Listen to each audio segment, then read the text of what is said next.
Today, I decided to visit the Metrograph in New York City to see my favorite film of all time, Midnight Cowboy.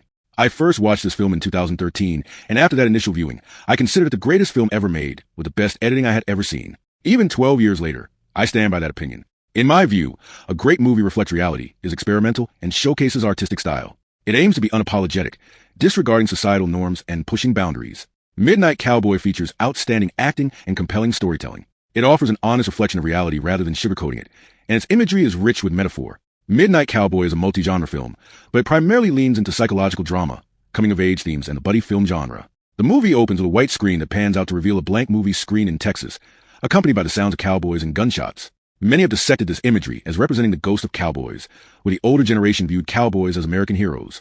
Films like this highlight a generational shift, illustrating how the American cowboy has become obsolete. Joe Buck, the protagonist, is a traveler and adventurer, archetypes that were romanticized during the 1700s and 1800s as part of the Western expansion. Joe's desired move to New York City to become a gigolo reflects a broader shift in the 1960s, where many young people sought liberation from conservative values. Joe Buck's character challenges traditional archetypes of the American hero, suggesting that these ideals are flawed and increasingly irrelevant. In the next scene, Joe Buck dresses in his cowboy attire and leaves Texas for New York City. Before departing, he picks up his paycheck and tells his boss to shove it. This moment reflects his desire to escape the 9 to 5 grind that many people endure. He seeks pleasure and recreation in New York City, contrasting with the American ideal of backbreaking work and endless responsibilities. On the bus, we see that Joe Buck is a naive character. His cowboy look, reminiscent of a stereotype, causes people to laugh at him, which he interprets as endearing. The film's psychological drama unfolds as Joe falls asleep, hearing his mother sing nursery rhymes, contrasted with unsettling footage of the bus journey. This juxtaposition establishes not only the movement towards New York City, but also a visual metaphor for the darker narrative that lies ahead. One aspect I appreciate about the film is its cinematography, particularly the focused shots that shift between clarity and blur. This technique illustrates Joe Buck's isolation from others on the bus and emphasizes themes of loneliness and personal struggle. He is trapped in his own psychological hell. One of the film's strengths is that it leaves Joe's childhood and adult life ambiguous, diverging from a novel. In the book, a character named Crazy Annie has multiple sexual experiences as an underage girl and falls in love with Joe Buck. However, this could not be depicted in the film. In the movie, Joe's backstory reveals he was orphaned, raised by his grandmother, and sought father figures among the men she dated, most of whom were Texans in cowboy attire. This likely shaped his perception of the cowboy as a masculine ideal. It is also revealed that he experienced a traumatic baptism, nearly drowning during the ceremony. Additionally, Joe's backstory includes instances of sexual and child abuse, which manifest in scenes depicting disturbing interactions with his grandmother. One scene shows him throwing ketchup bottles at a mirror, symbolizing his violent tendencies stemming from his past. He expresses that throughout his life, he has only excelled at love, hinting at a troubling connection between his early experiences and his later relationships. Another significant theme is Joe's insecurity. He is not particularly intelligent and is very naive. The film omits a subplot from the book in which he is drafted into Vietnam after his grandmother's death, suffering a mental breakdown. Instead, the film depicts Crazy Annie, who, after being sexually assaulted, wrongfully accuses Joe of assault, leading to his military enlistment as a means to escape legal repercussions. When Joe arrives in New York City with a pocket full of cash, he believes he will easily find women. However, he is unsuccessful due to his naivete. It's important to note that during this era, objectifying women was common, and future audiences might view his character as predatory and misogynistic. While the film implies that Joe matures, it also calls for empathy toward characters who make poor choices due to deep trauma. In one scene, Joe attempts to sell himself to a woman, but she manipulates him into paying her $20 for sex. For context, $20 in 1969 is equivalent to approximately $174 today. Eventually, Joe enters a bar and befriends Dustin Hoffman's character, Ratso. The restaurant they are in is frequented by homosexuals, and Ratso repeatedly uses a homophobic slur, warning Joe that Ratso has a plan to con him. This depiction highlights the politically incorrect attitudes of the time, showcasing how homophobic language was prevalent, yet is rightly considered taboo today. Ratso tricks Joe into believing that a friend named O'Daniel is a pimp manager. After Joe gives Ratso $20, he learns the hard way that O'Daniel is not a pimp, but rather a zealot attempting to convert young men to Christianity. What follows is, in my opinion, one of the greatest editing sequences in cinematic history. After realizing he's been set up, Joe Buck has flashbacks of his baptism, where he was dunked underwater. The footage speeds up, and we see a point of view shot of him sinking, which is quite disturbing. When Joe Buck leaves O'Daniel's place, he searches for Ratso in the red light district of New York City. The editing shifts from showing him running down the street to his imagination of chasing and finding Ratso in a black and white world, where he strangles him. This sequence includes flashbacks to the night he and his girlfriend were sexually assaulted in Texas, which culminated in his false accusation due to her mental breakdown after the gang rape. I may not have mentioned this before, but Crazy Annie's backstory reveals that she was sexually open with many different men. When she and Joe Buck became a couple, she remained faithful to him, which sparked anger and jealousy among the boys who had previously been involved with her. One night, They decided to sexually assault her and pinned down Joe Buck on the bed while he was naked, implying he was possibly sexually assaulted or forced to remain passive during the incident. Through these flashbacks, it becomes clear that Joe has many triggers. For instance, when he feels angry, he reflects on the night of the sexual assault. His strong imagination and violent fantasies are revolutionary for storytelling during that time, effectively portraying his psychological state. The sequence of editing is enhanced by an energetic guitar score, which unifies the various shots. It culminates when Joe picks up a glass bottle back at the restaurant where Ratso frequents. The gay patron who warned Joe about Ratso now laughs at him for ignoring the advice. As Joe picks up the Budweiser bottle, he wants to smash it, but is interrupted by disturbing flashbacks of throwing ketchup bottles and other items at mirrors as a child, with his grandmother pleading with him to stop. This symbolizes that his violent tendencies stem from deep-seated trauma. One criticism of the film is that it doesn't fully clarify Joe's past. To understand it completely, one must read the novel Midnight Cowboy or conduct external research. However, this ambiguity can also be a strength, as it adds an element of mystery. Sometimes, in good storytelling, it's effective to provide only snippets rather than revealing everything. This ambiguity effectively illustrates that Joe Buck is unresolved in his trauma, showcasing fragments of his experiences. This leads to Joe Buck losing all his money. When he returns to the hotel, he's not allowed to keep any of his belongings, including a cherished cowhide briefcase he left while seeking prostitution jobs. This culminates in the scene that earned the film an X rating, where Joe prostitutes himself to a young man. As the young man engages in sexual acts with him, Joe begins to have flashbacks of crazy Annie in his childhood, suggesting multiple sexually traumatic experiences that have affected him. The scene was deemed controversial, as many who decided the ratings were religious and feared it would encourage young men to engage in homosexuality and sexual activity during a time of widespread homophobia. The film picks up again when Joe Buck reconnects with Ratso, and they decide to live together in an abandoned, condemned building. Earlier, when O'Daniel talked about loneliness and how it drives people to misbehavior, he foreshadows Ratso inviting Joe to live with him due to his own loneliness. The remainder of the film follows their day-to-day life, which becomes somewhat repetitive. Many scenes are dialogue-heavy, making parts of the film feel slow. During my theater viewing, I had thoughts about walking out. The dark settings, often at night, can also contribute to a sense of fatigue, similar to being on an airplane under blue light. There's a scene illustrating their struggle to feed themselves by stealing food and living in condemned buildings, with Ratso pickpocketing people. This reflects the issues of poverty and homelessness in New York City, a place often considered one of the most dangerous cities in the world due to rampant crime. Another aspect of the film is Ratso's struggle with tuberculosis. He tells Joe that he cannot seek medical attention because it would alert the police to their living situation. This highlights several important issues. Hospitals have confidentiality laws that protect patients, but many homeless individuals still avoid seeking care due to costs or fear of being reported.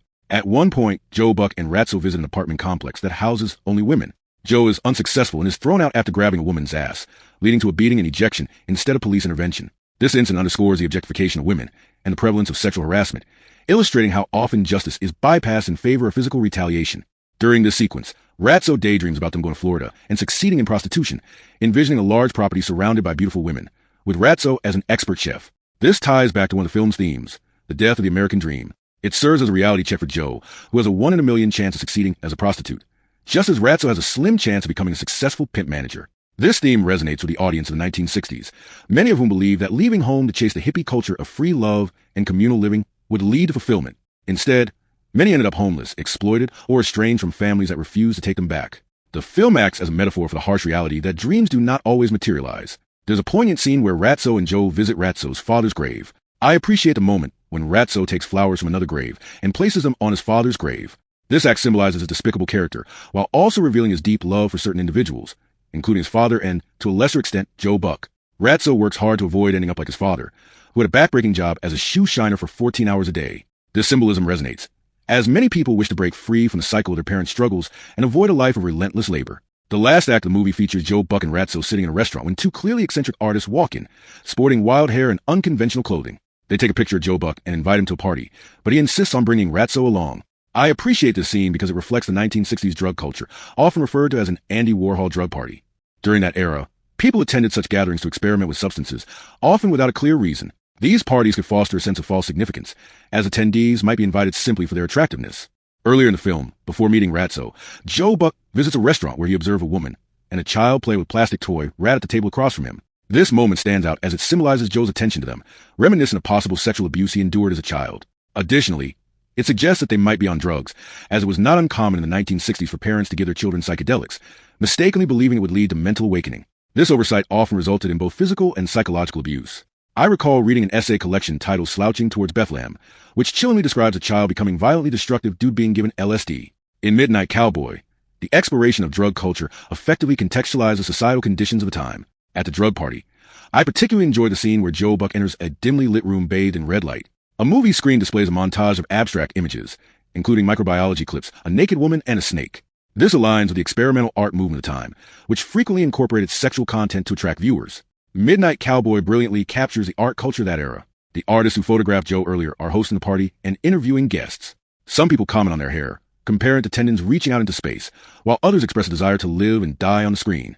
These interviews reveal the mindset of individuals who were heavily influenced by drug use, often believing themselves to be hip or philosophical while struggling with addiction. When Joe Buck and Ratso have their picture taken, it feels both sad and disturbing. Throughout the film, we grow close to these characters, yet the photograph symbolizes their fleeting significance. It may hang in an office somewhere, capturing them in time.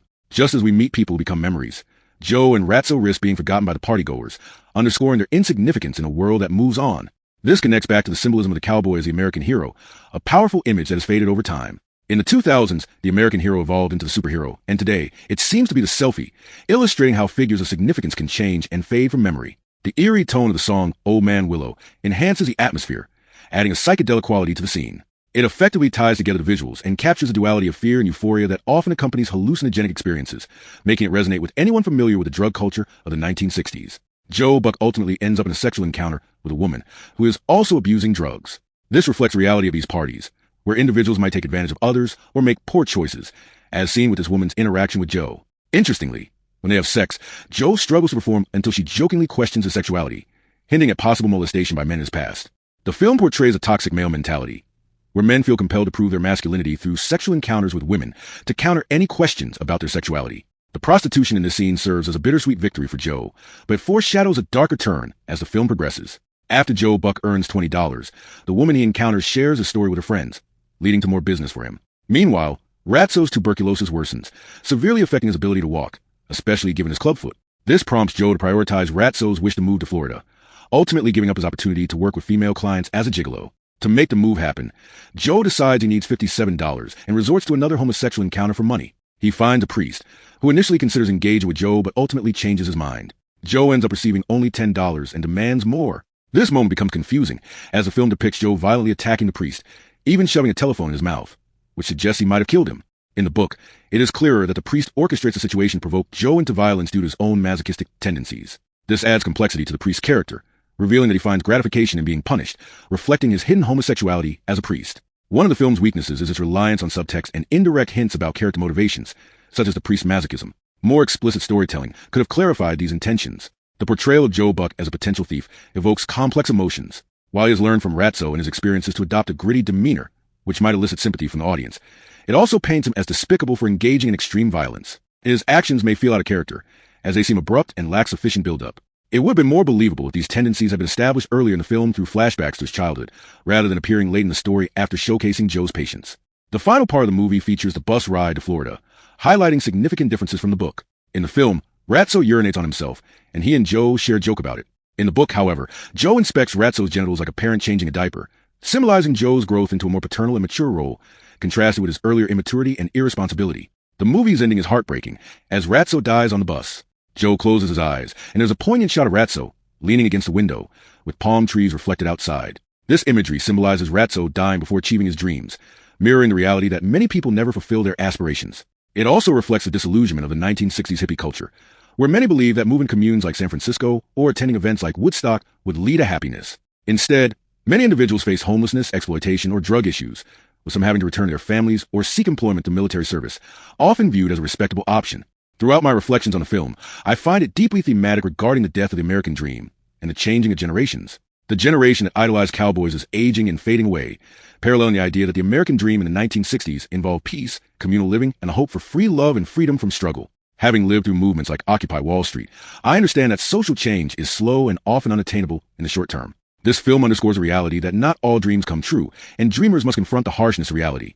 Joe Buck, with his traumatic childhood and immature aspirations of being a gigolo, ultimately matures and learns that responsible choices lead to better outcomes. His journey through time spent with Ratso in New York City, filled with immature decisions, sets him on a path toward a more respectful and positive identity in Florida, despite the pain of losing his friend.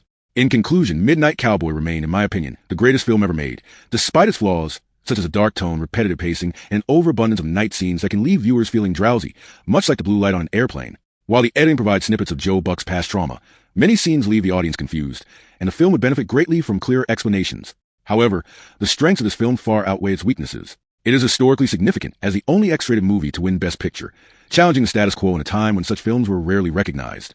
Additionally, it showcases the art and social climate of the late 1960s. The film is experimental in both its editing and cinematography, and the performances are outstanding. The editing effectively establishes the characters as complex and multidimensional. This may be one of the best psychological dramas ever made, particularly considering that, in 1969, the portrayal of psychologically complex characters through flashbacks and fantasies was still avant-garde. Overall, the message of this movie is that friendship is powerful and can lead to maturity. One of the heartbreaking truths of life is that friendships don't always last. People die, move away, or form deeper connections with others. While this is sorrowful, the friends we make can inspire us to grow. The film teaches us that sometimes we have to let go of immature dreams, allowing us to pursue more responsible aspirations that bring out the best in ourselves and keep us away from harmful influences. Midnight Cowboy also addresses the reality of emotional scars, encouraging us to strive for the best life possible. Ultimately, Midnight Cowboy is, without a doubt, the greatest film ever made.